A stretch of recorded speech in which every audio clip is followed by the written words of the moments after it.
मुली, छोटा मुलगा 7वीला. कुठल्या शाळेत जाते? सर्वांना सूचना आहे की साहेब या ठिकाणी आल्यानंतर सर्वांनी खाली बसायचंय. सर्वांना विनंती.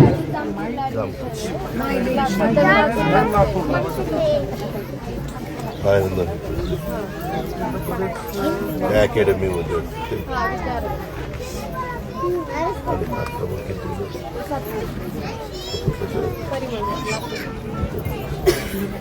आई तुम्ही तिकडे जाते? म्हणजे 11वी 12वी आई वडिलांना तुम्हाला कुठं दिलं? मला आठवडी कळम चालतो म्हणजे आठवडी आणि शिवकरम धाराशिव कळम आणि मी पुण्याला असते कोंड्यामध्ये हां येऊन जाऊन मग ते आपलं घरी वगैरे बघा दादा आता सरपंचांना काही शेती आहे ते विश्वास आहे दोघांमध्ये म्हणजे आई वडील सगळे बारमाही पीक असतं नाही कुठलं असं म्हणजे पाणी नाही पाणी ऊस वगैरे कसं घर नाही स्वतःच 15 वर्ष हे भरपूर हे मामाचं सगळं समाजकार्य तुमच्या भावाचं हां माझ्या मोठ्या मामाचं आई कुठं असतं? मग इथंच असते ना सगळं पडलं कधी आई आणि सरपंच इथं राहायचं. हो सरपंच आई वडील सरपंच माझा लहान भाऊ तो गेला की तो भाऊ काय करतो? तो काय असं सगळंच पाठीमागं समाजकार्य त्यांचं लग्न झालं? विद्यार्थी मुली हा एक छोटा मुलं ते त्यांचा व्यवसाय काय? पण हे सिटी छोटं हे गावाला समाजकार्य तुमचं बाहेर कुठलं? मसाजो सगळं तोच होता मी दादा त्याच्याशिवाय करता सवर हा करताच होता जो काही तो म्हणत तोच करायचा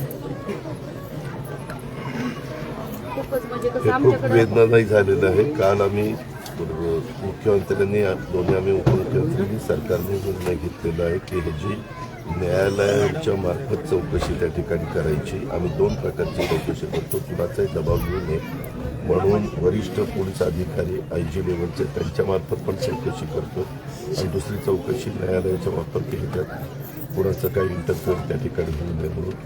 हे अतिशय म्हणजे माणुसकीला काळीमा फासणारच घटना आहे. तुम्ही म्हणजे आता गेलेली व्यक्ती येऊ शकत नाही परंतु पूर्णपणे तुमच्यावर जो आघात झालेला आहे त्याच्यातनं जे कोणी ज्यांच्या कोणाचे डांगे बंदी असतील ज्याचं कोणाचं मास्टर माइंड असेल ते कुणालाही आम्ही सोडणार नाही. मी तुम्हाला म्हणते की तुमच्या मागं सोडणार आम्ही अजिबात कोणाला सोडणार नाही. आत्ता पण मी येताना आज सभागृह संपलं मी मुख्यमंत्र्यांना पण सांगून निघालो की बाबा आता मी तिथं जातो.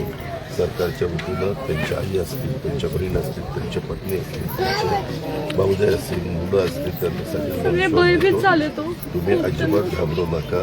पूर्णपणे सरकारचं लक्ष वेळ पडली तर पोलीस बंदोबस्त द्यावा लागला असेल तर पोलीस बंदोबस्त पडली आणि पुन्हा म्हणजे आता या मुलांचं भवितव्य मुलीचं भवितव्य स्वप्न होतं आपण त्या पद्धतीने पुढं सगळ्या गोष्टी क्रांतीला त्या ठिकाणी लावू. प्रचंड मोठं हे झालेलं आहे परंतु तुम्हाला जे म्हणजे त्यांचं TV ला वाचलं तुमच्या बंधूंचं भाष्य ऐकलं की बाबा तुम्ही आम्हाला ह्याच्यामध्ये सगळ्या गोष्टी कुणाला म्हणजे कुणाला त्या सोडणार नाही. तुम्हाला तर नजीकच्या काळातच दिसेल पोलिसांना पण ज्यांच्यावर ॲक्शन घ्यायची होती त्यांच्यावर ॲक्शन घेतलेली तुमच्या पण कारवाई चाललेली आणि रोजचे रोज रिपोर्टिंग आम्ही घेणार की आज काय झालं उद्यापर्यंत तपास काय झालं परवा तपास काय झालं एवढं मी तुम्हाला खात्री 100% त्या ठिकाणी देतो.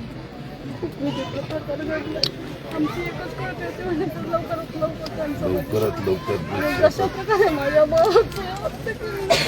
पुण्यातच असता मी पण पर्यंत पुण्यात असतो म्हणजे तिथं पण तिथं मला सारखं यायचं जायचं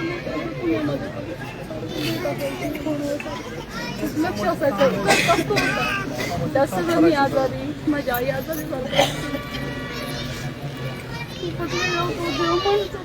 आणि त्याला वाटत आपण काही केलंच नाही त्याला भीतीच नव्हती ना त्याच्यामध्ये आई आम्ही सगळेजण या ठिकाणी लक्ष देतो.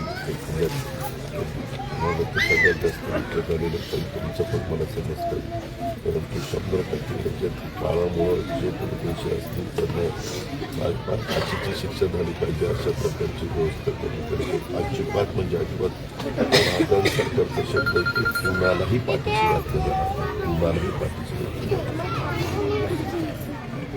तुमच्यावरती विश्वास बघा, तुम्ही असल्यावर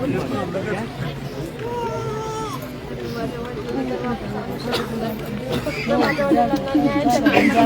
100% बाळ न्याय देतो. तू काळजी करू नको. तुझं पुढचंही काही काही करिअर असेल, तुझं भावाचं करिअर असेल, त्याच्या बाबतीत तुम्ही याचा तुम्ही करा पूर्णपणे तुला कुठच्याही बाबतीत, कारण पुण्या विद्येचं बाहेर करणं वाटलं जातं. तुझंही तुझं करिअरच्या बद्दल आणि सगळी जबाबदारी खूप काळजी करू. 13 दिवस झाले ना. बरोबर आहे. तुम्ही आम्हाला न्याय मिळवण्याशिवाय तुम्ही पण जाऊ. त्याच्या संदर्भात न्याय मिळवून देण्याच्या करताच आलेलो आहे.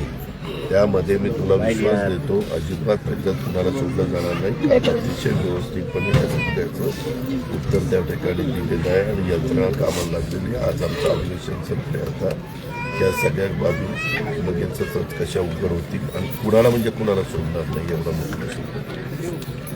दुःख आम्हाला ठीक आहे, तिकडे जातो. लोक